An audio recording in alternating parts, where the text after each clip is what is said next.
problem with it. I promise you that shit. Listen to the words. Garbage, a joke, clown acts, pisses me off. No, come find me. No, come find me. Listen to the words. Come find me. Garbage, a joke, clown acts, pisses me off. I ain't a hard guy to find. I promise you that shit.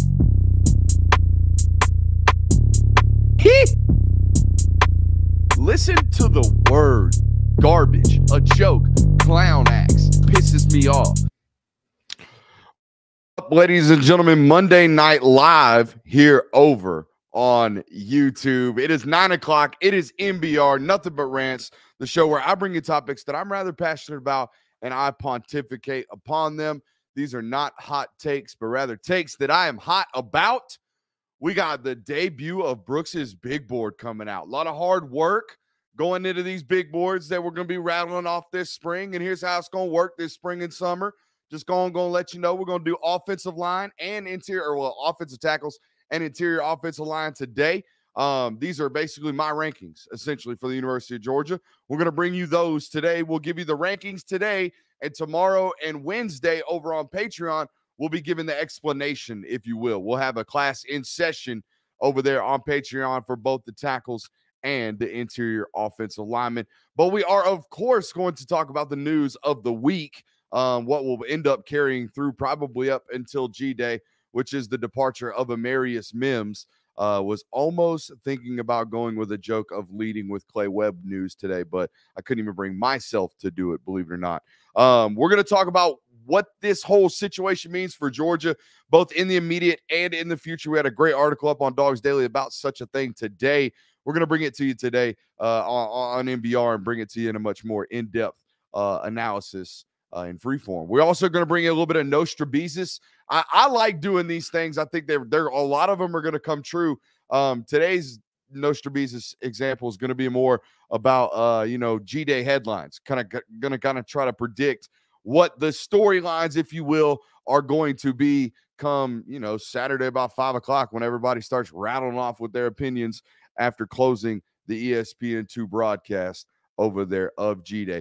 Hope all of you guys are excited to be here as much as I am excited to get into today's broadcast. If you could, give a shouts to the sponsor, thegramco.com, for your finest and latest and greatest in the CBD and Delta 8 market. They are veteran-owned.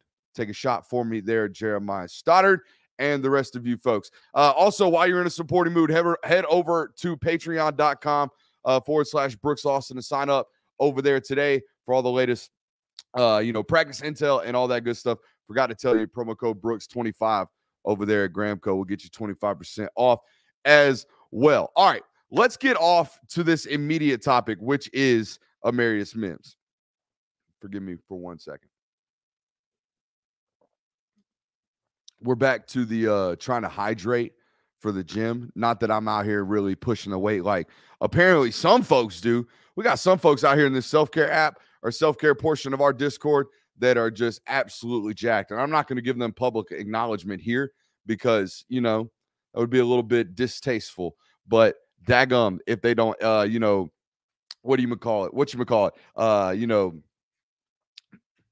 make me want to go out and work a little bit harder. So we're trying to stay hydrated, drink a little bit of extra H2O as of late. But no, let's talk about Amarius Mims, man. Golly, holy crap. You can tell I'm a little rusty on this here camera. Look, man, not every story has to have a villain. Not every story has to have a bad guy. Not every story has to end with, a bunch of people yelling at each other, like always seems to happen on Twitter. Let's just track the chain of events here. Since Amarius Mims committed to the University of Georgia, right? Let's start there. Amarius Mims commits to the University of Georgia out of Bleckley County High School, 5-star offensive tackle. I believe somewhere in his day of commitment announcement basically said in his interview after making the announcement, I chose Georgia because I think I can go out there and get some playing time immediately, right? I believe he said, and I quote, they got guards playing tackle, so I think I can go in there and get some PT. Was he wrong at the point of at those comments? I don't necessarily think so. Warren McClendon, at the point of Amarius Mims' commitment, was a redshirt freshman in his first year starting at the University of Georgia and happened to go on and play at an all-SEC freshman level, a freshman All-American level by some accounts there in 2020. And then you follow that up in 2021, and he starts all 15 games on the way to a title and looks really, really well, right? And then the line of demarcation for me and for everyone else, if you've been paying attention, was Warren McClendon announcing that he was coming back for a fourth year at the University of Georgia. Right then and there, hey, your spidey senses should have started tingling, right? Yeah, we're all up for open competition. We are. At every program, as any coach, any football mind, everyone talks about open competition. We all know that. But we also know that when 2-year returning starters return for a third year, they're really, really hard to beat out. Really, really hard to beat out, especially when they played as well as McClendon did. Did he play at a first-round level last year as a second-year starter? No. That's why he's coming back for a third year, right? So Georgia can't just push McClendon out into the NFL draft earlier than he wants to be. And Mims wants to start in 2022. There's no bad guy here, right? There's no one or one party or one specific person that chose a incorrect path, right? Like so often, when fandom gets tied into these situations, everyone wants to pick a side and then yell at each other on these things. There's no need to do that here, right? An extra year of Warren McClendon cost you 2 years of Amarius Mims. That's the facts. That's okay, though. It is okay, though. That doesn't make Warren McClendon responsible. I don't want anybody being mad at him like y'all sometimes tend to do with another certain position that touches the ball every time. Every time somebody wins that job and it causes maybe somebody to leave, everybody blames the guy that won the job. Don't be doing that. Don't be doing that. Not in this situation, right? There are no bad guys here. If you want to blame anybody, blame college football. If you want to blame anybody, blame the nature of the current portal, right? This idea that everybody's in there. If I don't get playing time after my year 1 or year 2, I'm out, right? I'm going to go hit the portal anyways. That's the thing to blame, right? This nature of the NIL market, which, hey, shouts to Amarius Mims and whoever is going to be handling his representation moving forward, because he's got a bidding war on his hands, or whoever is after him has a bidding war on their hands. It's a super, super talented football player that now just hit the open market, right? The open NIL market. If you listen to any of the reports that have been out since this news has broken, right?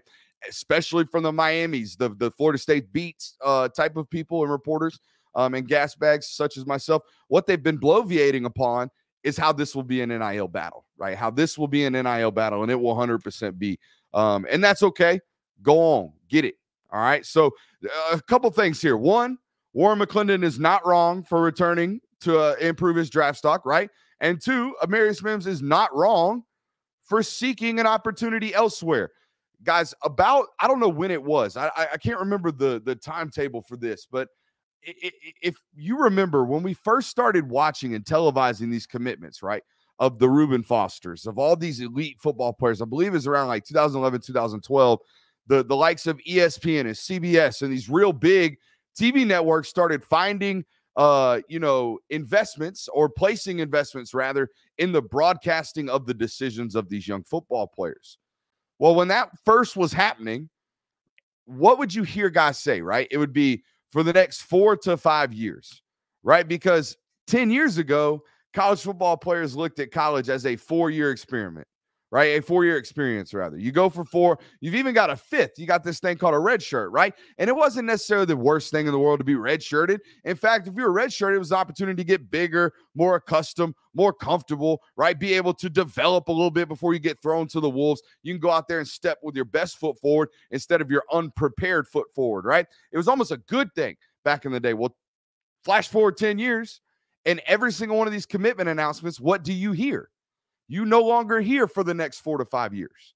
You now hear for the next 3 to 4 years, right? Which has changed. It's the direct responsibility of it, or the direct, rather, results of a philosophy change. These young prospects, these 4 and 5 star prospects, they no longer look at college as an opportunity to develop for 4 or 5 years. That is not how it is. They now look at college as an opportunity to cultivate a football prospect as fast as possible, microwave that sucker, get it to the NFL into a contract as fast as possible, which is 3 years, right? Because I'm on campus all summer, coach. I'm going to get all my classes done. Trey Hill graduated in 3 years. He was done December of his junior year. Worked his butt off, got done with grades early. All of them do. Ain't got nothing but time. So they're trying to get out of there, right? Trying to get out there. This mindset has changed, which means if the deadline for my exit, the deadline for my departure, if that has drastically changed because I've enrolled early, I've graduated high school early, I started working out at a specialized position at a much earlier rate, I am prepared to go to the NFL at a much faster rate, a much earlier rate. So these things have jumped forward. These timelines have jumped forward, which means expectations for playing time has jumped forward, right? It's not often you're going to get a Broderick Jones who enters his second year of college football as a 5-star and as one of these guys that thinks he's a 3-year player or thought he was a 3-year player in college. It's not often you're going to get that guy to enter his second year necessarily happy about riding pine for what looks to be a full another year, because that's what Amarius Mims was facing, and we all know that, right? We all know that. So there's no one really to blame in this here situation. But I'll tell you this much. There's a guy over there on the other side of the SEC that I'm not saying has figured this out, but he's got a track record since this portal started coming around of doing things just a little bit differently, as he typically does. And, of course, we are talking about Nick Saban, right? We are talking about Nick Saban. Let me read some names off to you. Alex Leatherwood, first-round draft pick, Oakland Raiders, offensive tackle. Damn close to rookie of the year, right? Or, first-team rookie of the year out there for the Raiders. Okay, Evan Neal, going to be a top 5 draft pick this year. J.C. Latham was a 5-star out of IMG Academy out of high school. What do all of those 5-star tackles have in common, other than the fact that they signed with Alabama and the fact that they will most likely play tackle on Sundays and be first-round draft picks? The one thing that they all have in common is the fact that they cut their teeth in college football at the offensive guard position. All of them. Leatherwood started at right guard, bumped out to right tackle, flipped to left tackle. Evan Neal started at left guard, bumped to right tackle, flipped to left tackle. J.C. Latham last year is a true freshman. Okunleor, number 55, goes down, right, I believe. J.C. Latham steps right in at left guard, right there next to Evan Neal as a true freshman, and does his job, gets in and out, gets some playing time as a true freshman, cutting his teeth at guard. Okay? I'm here to tell you that, there wasn't a chance in hell Amarius Mims was moving into guard, okay, for a multitude of reasons, whether it be a byproduct of reluctancy or a byproduct of inability. Amarius Mims was not going to play offensive guard. So that caused a cantankerous point, right? But Alabama has either identified individuals that are willing to do that, or B, have identified individuals and recruited individuals that have the capability of doing that. Amarius Mims is 6'7", 315 pounds, but he plays 6'5". So the idea that he was going to play guard was a little bit stretched, okay? And we already laid it out. 3-year guy, first-round draft pick type dude, right? That's what we all believe he was as a scout, as an evaluator. That's what the industry thinks he is. That's what he'll probably play out to be. So he wasn't moving inside the guard. That was the main problem, right? So I think you have a couple of options as a philosophy or as a recruiting department or as a player personnel, a director of player personnel, right? A DPP, as they call them. You can either keep stacking 5-stars regardless of position and know and be prepared mentally and be okay with the fact that some of them are going to leave. You can be okay with that, right? You can be prepared for Amarius Mims to leave this year because, let's be honest, barring some type of injury, he wasn't going to play, right? Warren McClendon started all 15 games last year. Broderick Jones, if he's healthy, is going to be the left tackle. So it hurts you from a depth perspective, from a depth standpoint, of course. But it's a casualty, right? You can just chop it up to a casualty of college football if you live by this motto. Just keep stacking them. Just bring them in as much as we want. I had a couple people on social media give that kind of reaction to Mims leaving. It's like, he couldn't play here anyway, so meh, right? Like, some people have that response to these types of things. And if your philosophy is to keep stacking 5-stars, perhaps you can live with that philosophy and be okay with it. But there's another philosophy, which is to find whatever in the hell Sam Pittman had. I don't know what magic that dude had, but think about it. Jamari Sawyer, okay, played all 5 positions in college. All 5. Ended up playing left tackle for 2 years after being a 5-star prospect out of high school. Cade Mays, I know y'all don't like him, and, his 9.5 fingers short, but whatever. All 5 positions, all 5, played them all, okay? Really, really versatile football player. Was happy doing it all. Had no idea, had no beefs. Coach, what you need? I'm gonna do it all, right? The real cantankerous might be my word tonight. The real crux of that issue with the Mays thing, yeah, it was the lawsuit, it was all that stuff, but it was the fact that Cooper wasn't getting recruited. Okay, so that relationship was sour. But prior to that, when everything was copacetic over there, that dude was playing all 5 positions and doing it well.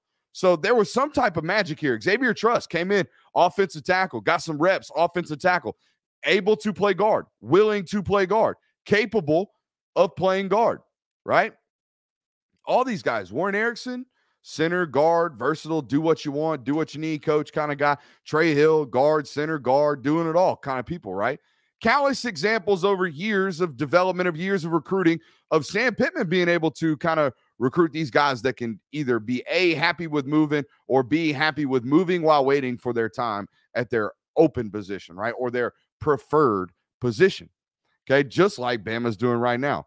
Why can Alabama, and I'm just speaking out loud here, why can Alabama convince Evan Neal that the progression from guard to right tackle to left tackle over a 3-year span is the path for him, right? Is the path for him to get him drafted to be a top 10 pick, right?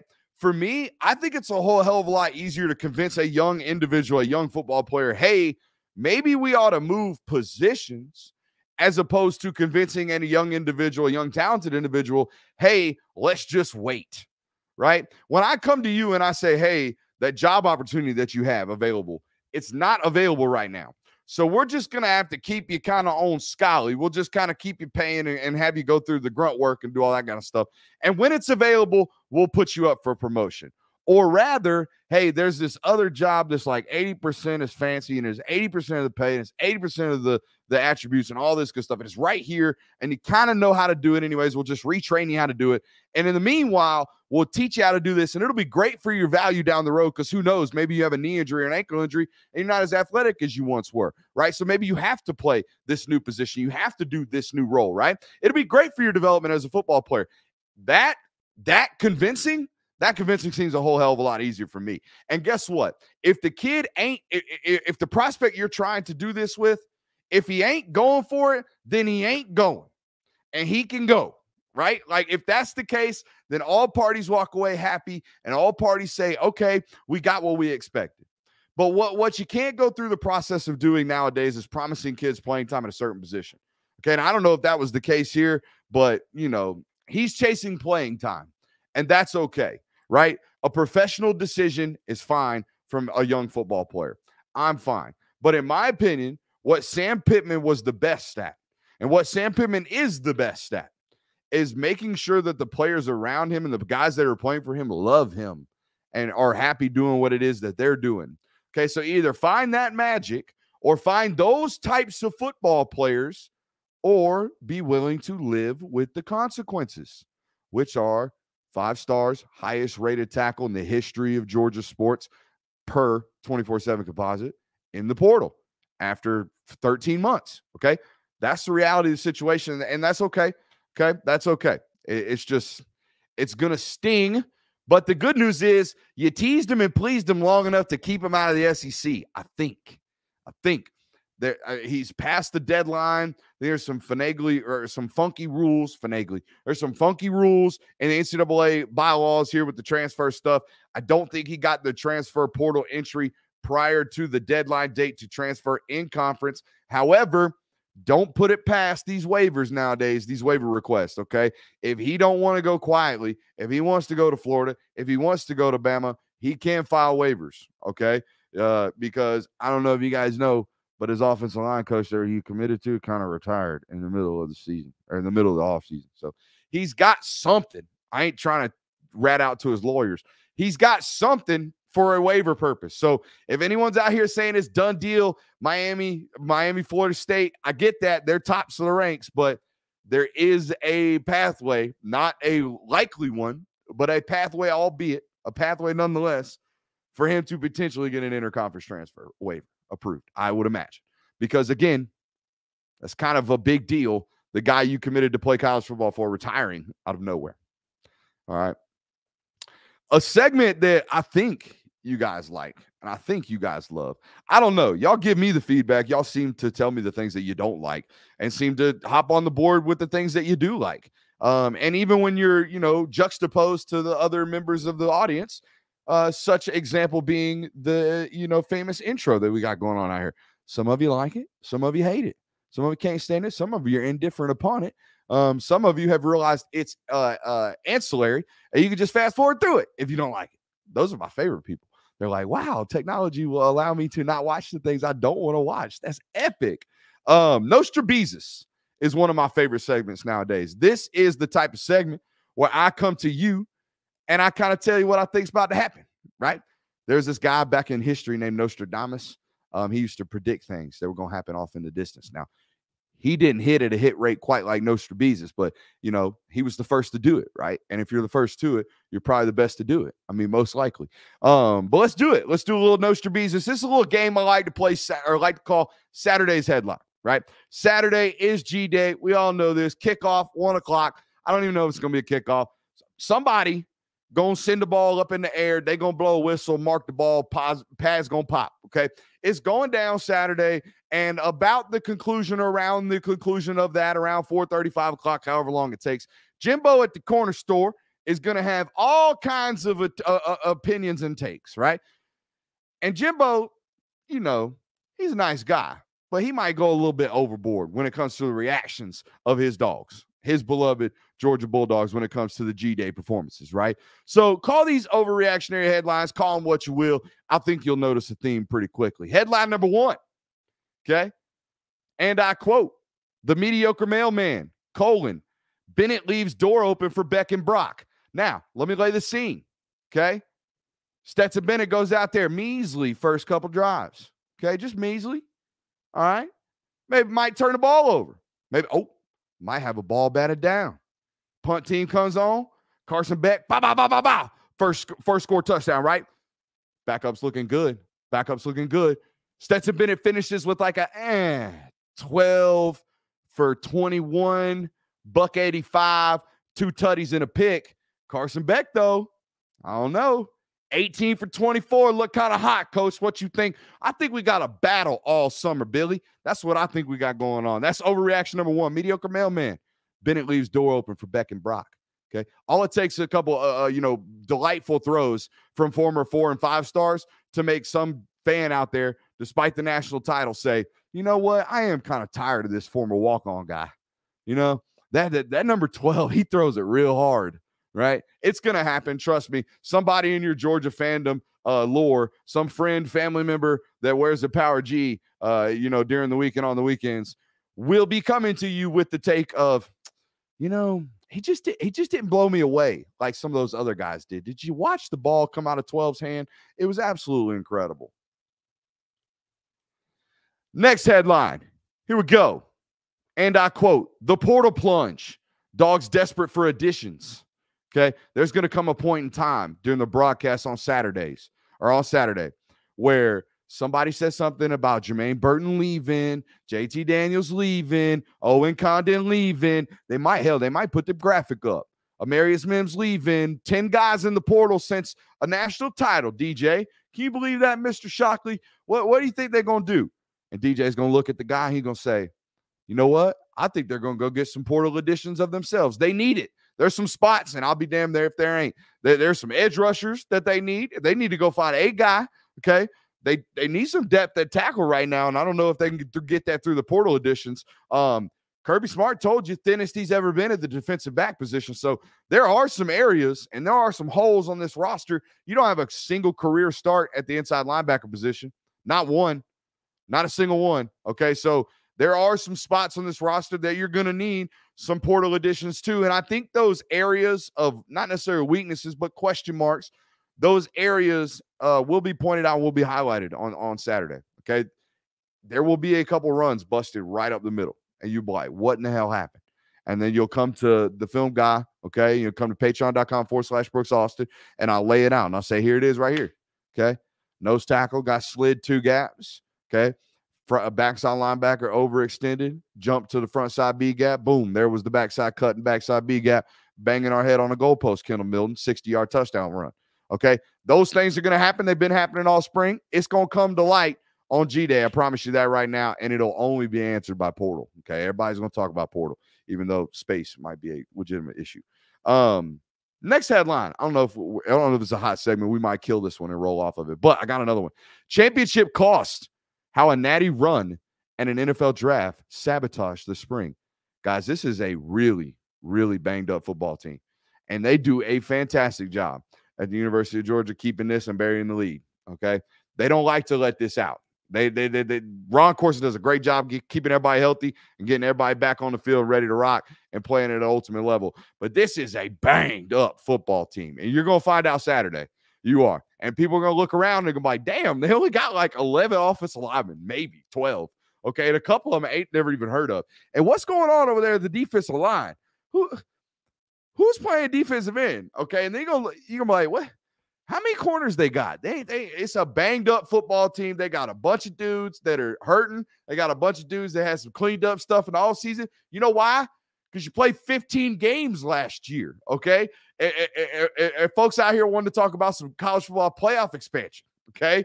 You got 18, 19, 20, 21-year-old bodies that are crushed right now, okay? That injury list is as long as it is when we're 9 games into the season, it feels like, okay? So, yeah, you're going to hear about how the championship cost and championship toll has been taken, right? This Georgia football team is 100% banged up. And this one might be my favorite because I really do think that Georgia's defense is not going – I'm not going to say get shredded on Saturday, but it's going to be like, damn, there was how many points scored in a Georgia spring game?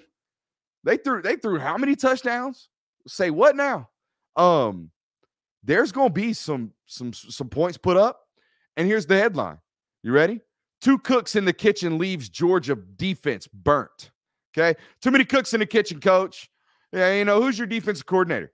Who's calling plays, coach? You know, first time with dual DCs today, coach. Tell me how it went. Well, you know, we're going to have to go back and look at the tape. We're going to have to go back and talk about it as a staff, see what we did right, see what we did wrong. And, you know, good thing is we got all summer to get things cleared up and figured out. The great thing here at Georgia is we've got two great minds, right? 2 great minds, both Schumann and Muschamp, co-DCs, right? Too many cooks in the kitchen.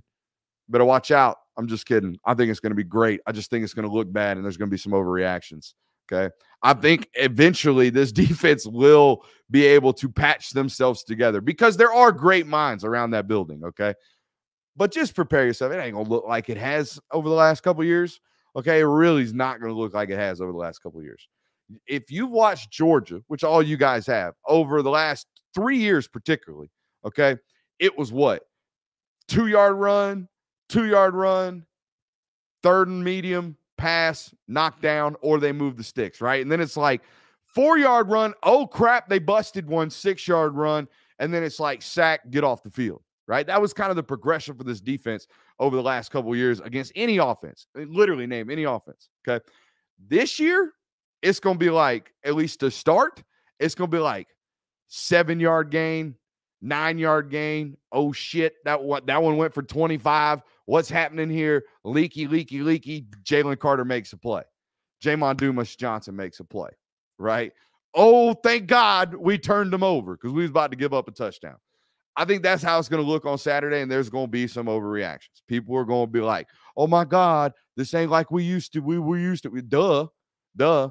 Yeah, you're going to have 5 guys potentially drafted in the first round, 4 of them from your defensive front. So, yeah, you got some holes there that are going to be exposed on Saturday, I truly do believe.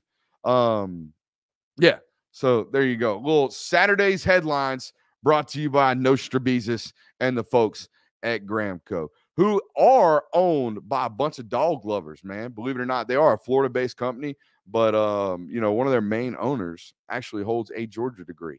So shouts to the Gramco. Promo code Brooks25 will get you 25% off or more. We've got some SI.com, or rather some SI commemorative editions. Okay. We got some of these puppies. Let's give you two on the tight. We got some of these puppies with that beautiful former walk-on who's only 5'9" and is a game manager and can't win titles. Beautiful photo of him kissing that trophy right there. The first 5 people to send me a copy receipt of their Gramco purchase using promo code Brooks25 gets a copy of one of them jokers. Okay, I think it's like 40 pages long. It's really well done by a colleague of mine, Pat 40, and the rest of the professional writers over at SI.com. Not me, just a gas bag. Let's get into our last segment of the day, probably the segment that most of you guys are here for, and it is Brooks's Big Board. Now, let's add some context here to what it is I'm talking about when I'm talking about Brooks's Big Board, okay? These aren't rankings. These aren't actually how the board is consulted or constructed. This is not the list of best players in the country. None of that. This is basically, if I were that position coach at the University of Georgia, these are the guys I would go after. These are the football players that I would invest my capital in. So that takes into account proximity, the actual legitimate ability for us to land that football player if I'm that position coach, and talent, right? So there is all of these things working in cohesion, rather, when you're putting together a big board. When you're in the war room as a coaching staff, all of these things come into account, right? Budget, right? The recruiting budget, how far can we go? How much time and assets do we want to put into each player? You jokers that played NCAA, when I'm talking about, you built franchises with FAU that end up going on and winning dozens of titles. You know what I'm talking about, okay? There's a multitude of factors that go into building these boards, okay? Mostly to do with a lot of film evaluation, which is why these have taken a long, long time, okay? I think I'd spent 4 or 5 days just doing offensive line in general. This is interior offensive line that we're going to look at today, and we're going to look at the tackles as well. I got 8 guys at each position. Today, we reveal them. Tomorrow, we break them down, okay? Tomorrow, over on patreon.com, we break them down. Starting with the offensive guards, let's throw it up here on the board. Okay, number 1 on the board, Alex Berkmeyer. Look, if you ain't watched this tape, guys, I'm telling you right now, go do it. Go do it right now. The nastiest pulling guard you've ever seen in your life. The dude absolutely buries folks. The other thing I want you to notice here on this list, look how many jokers there are from Missouri, and they ain't no slouches. Miles McVay, former teammate of Luther Burden, right? Got 1 more year up there playing offensive tackle. He's a right tackle. He's going to play guard in college, I believe, a St. Louis, Missouri native. Caden Green, another guy out of Missouri. And then Logan Reichart, who some have akin to Ben Cleveland. I'm not quite, there yet myself. But Logan Reichart, 6'7", 345, also out of the state of Missouri. So 3 of the top 8 right there for me from the Mizzou, the show me state right there. However, I will tell you this.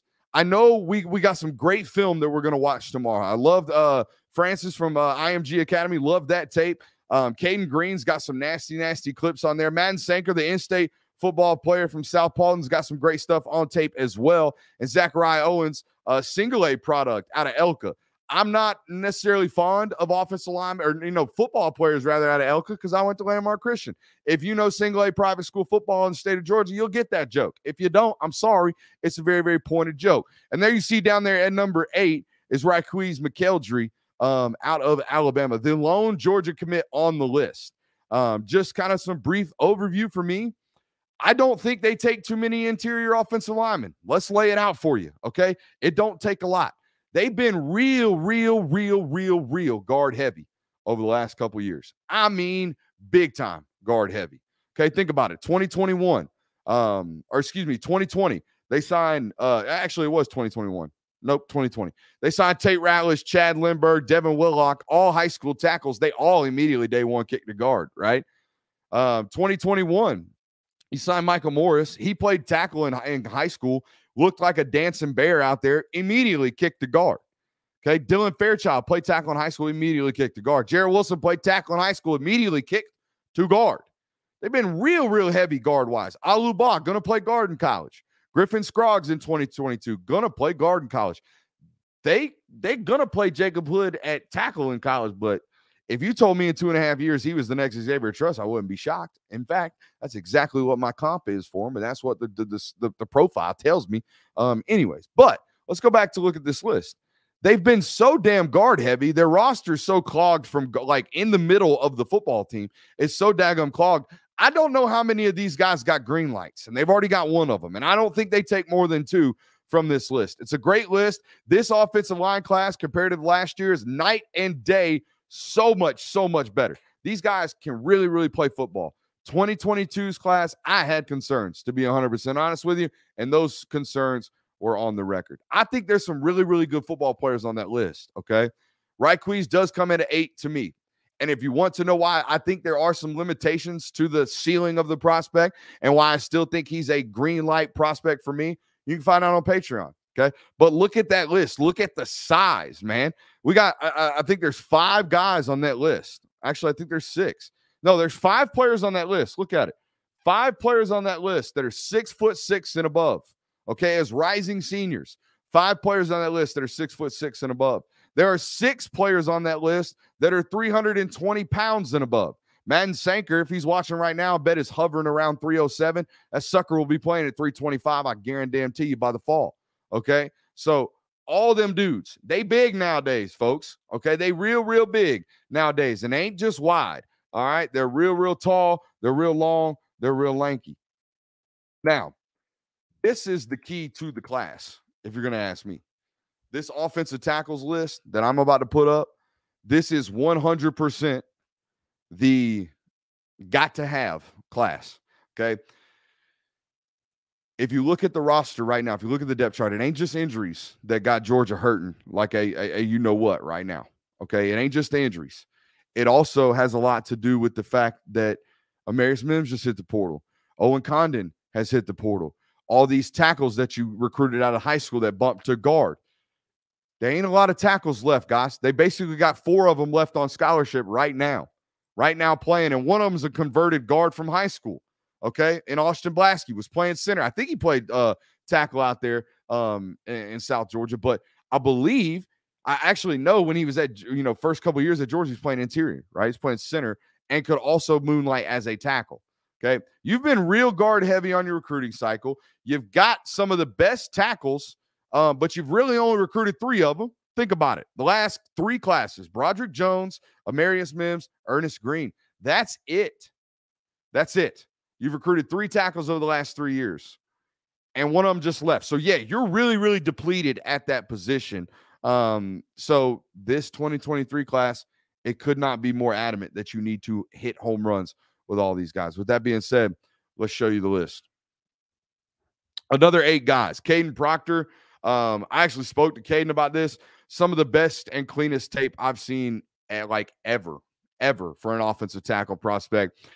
And he's 6'7", 330. The body patterns of the football player that we're going to show you on tape are absolutely insane. Same for Roderick Kearney. That's like a fireworks display down there in South Florida. Most people think he's going to be a guard. I just watched a 6'2.25", 32.5-inch armed Jamari Sawyer play at an all SEC level. So don't tell me you're not going to play a kid at tackle in college when he's got tackle traits, except for, he's got 33-inch arms. No, he's a baller. Turn the tape on. Again, the most explosive offensive lineman in the class is Roderick Kearney. It's a really fun tape to watch. Samson Akinola might be the highest ceiling of all these players, just considering how raw he is. It's a really hard project, though, and really hard projection. Now, if you'll look, the guys in the white names for me are the ones I'm honing in on if I'm Stacy Searles. You've got 4 really good tackle prospects within an hour's drive, an hour and a half's drive from the University of Georgia. Okay, Paul Mabinga out there at Buford is 45 minutes from the University of Georgia. He's number 4. He's the number 4 offensive tackle on my board for a multitude of reasons. He's a really young prospect in terms of not only his class, but his years of experience and years of playing. Okay, he hasn't been playing a long time, and he's really good. And the tech is really clean. Some of the best tape we're going to bring you. You know what the problem is, though? While he's taking trips to Alabama, and why he's taking trips to Ohio State, and why he's taking trips to Auburn, and taking trips to all these Power 5 schools, he don't hold a Georgia offer right now. He don't. I'm not saying my rankings mean a hill of beans. To me, they do. To me, I stand by them because I know how much work I put in them. The number 4 tackle on my board, who lives and goes to school 45 minutes from the University of Georgia, last I checked, does not have an offer. Okay? Does not have an offer. Let's get back to my rankings. Super talented football player at Buford. Comes really, really polished as well. Okay. And again, was just at the University of Alabama, as was Olis Alinen. This is a guy who was actually, I believe, from Switzerland, a European project that came over here and was living in Connecticut and playing some preparatory high school football up there. Put it this way. I've seen a bunch of tape on him. Don't know a bunch about him other than it's a big boy recruitment. It's down to nothing but like Georgia, Bama, Clemson, Ohio State. So, yeah, he's a dude. He comes in at number 5 on the list. Sham Umarov. Sham Umarov. Right there, our guy posted up in the graphic that the graphics department made. Stud. Absolute stud. Will do anything you ask him to do. Is actually of, I believe, Russian and Slovakian descent. I think I might have butchered that one. Super, super talented football player out of Denmark High School. Again, a rocks toss from Stacy Searles' office. Has been a pretty high target and pretty high prospect for the University of Georgia for quite some time, and has a really, really high ceiling. And I think he's like prior to messing up his shoulder, I think he was like a 325-pound power cleaner at 6'6". Real long arms, really great prospect. Number 7 on the board for me is another in-state guy that has no offer from the University of Georgia. DJ Chester out of Ingers Landing Christian Academy. Go watch that tape. If you know anything about offensive line play, come back to me. Matter of fact, don't even worry about it. We'll show it to you tomorrow.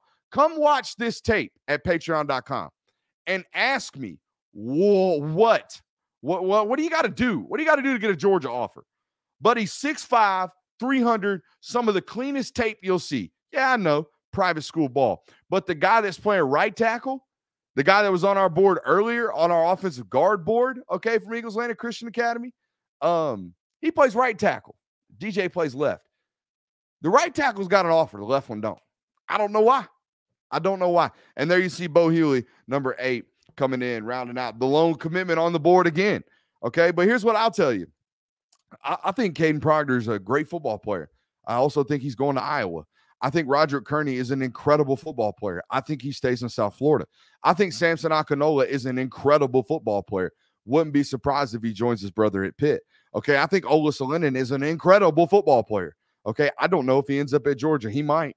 But I'm going to tell you what, these other 4 in-state tackles, okay, in a class that you need tackles, you best not let any of these walk. And you're off to a bad start by not offering 2 of the best ones that I think are in the country. 2 of the best tackles in the country. Right outside your door. No. I don't get it. I mean, I don't get it. Georgia's out here, and I don't mean to do this thing right here, but these schools, not just Georgia, everyone misses. These schools are out here offering like 250, 300 kids a class. So most of them. Georgia's toned it down a little bit, but for a 4-year span, they were averaging 225 plus offers a class. When NC State comes down and gets a good eval on a football player that's in your backyard and gives them an offer, you might want to slide one too. You might. Just saying. Whew.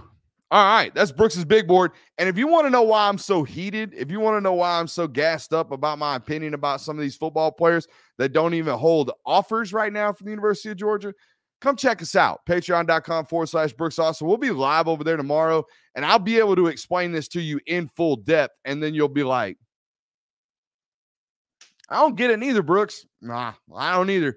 We'll see you tomorrow, though, over on patreon.com. For everybody, for Brooks Austin, for the Film Guy fan, for Graham Code, promo code Brooks25, save you 25% off for dogsdaily.com over there, our SI affiliated channel. We will see you next time.